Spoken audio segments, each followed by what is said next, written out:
Through all of Daryl Brooks' antics, the constant interruptions, and the presumptuous objections, justice was able to shine on as Judge Jennifer Dorow passed judgment down to a man that represents the textbook definition of evil. 35-year-old Daryl E. Brooks was convicted of 6 counts of murder and the endangerment of 74 others when he ran through a Christmas parade in 2021 in a red SUV. There was video evidence along with a lot of cameras and eyeball witnesses that caught this man. And if you're like me, you watched every bit and piece of this case, so you know this woman has patience of absolute diamond. Not steel, not copper, nothing else hard but diamond. This man was infuriating. Everything that came out of his mouth had nothing to do with the case. He was trying to plead his innocence. And what did she do? She kept giving him the benefit of the doubt. Not only was Judge Jennifer Dorow able to hold the court and make sure everything went accordingly, but she was also able to get Mr. Brooks and all of his things and everything he needed to say. She was just baby stepping this fucking guy through the whole process. Wah. Okay, Mommy Dorow. That's basically what it was. Also with the understanding that a man like Daryl Brooks is extremely difficult to deal with because he suffers from narcissism.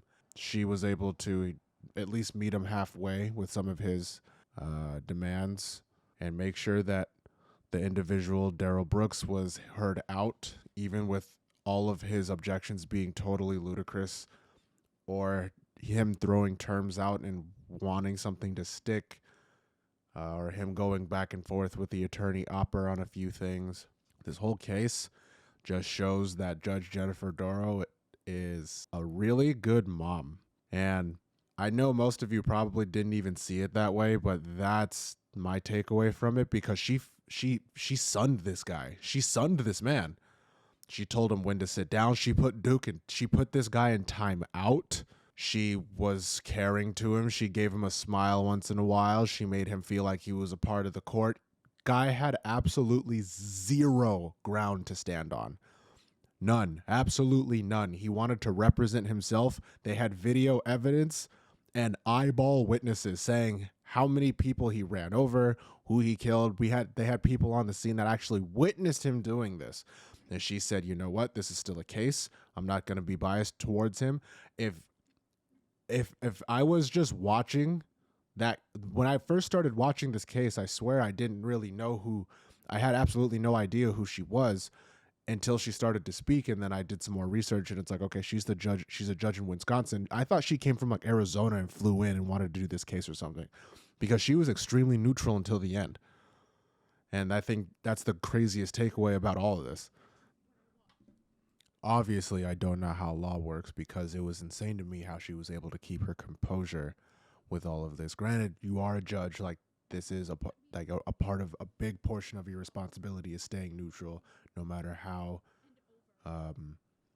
one-sided a case may be, or whatever emotional attachment you have towards the case. Like if somebody personal towards you, or if somebody personally you knew was in the case or whatever. Point being, it was remarkable to study her, to just watch her in the courtroom being extremely professional, very respectful to not only Mr. Brooks, but to everybody.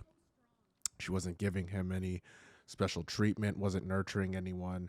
And she definitely did have a limit. When it came to his antics, she for sure had a lot to do with him calming down, switching him in and out of the courtroom. This guy had the jury taken out as soon as they came back in. And another thing that she brought up was he was doing this on purpose so that so they can't get through the case quick enough, or something along those lines. And I didn't even know that was a thing. Like, again, I don't know shit about law, but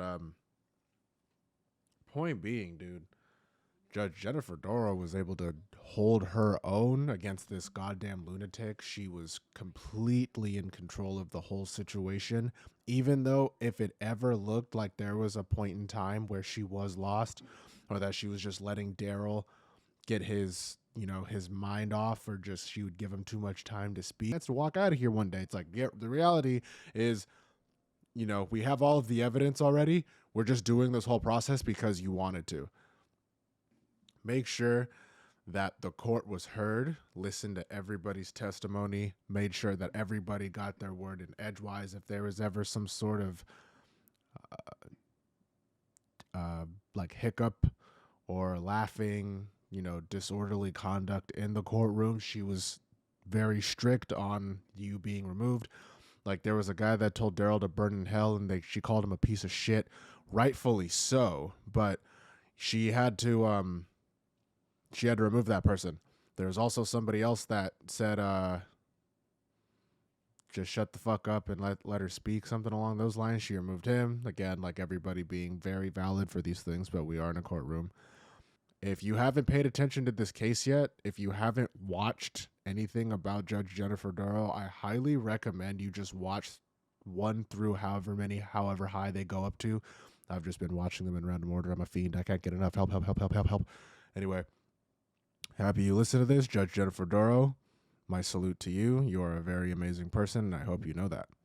Let's rain.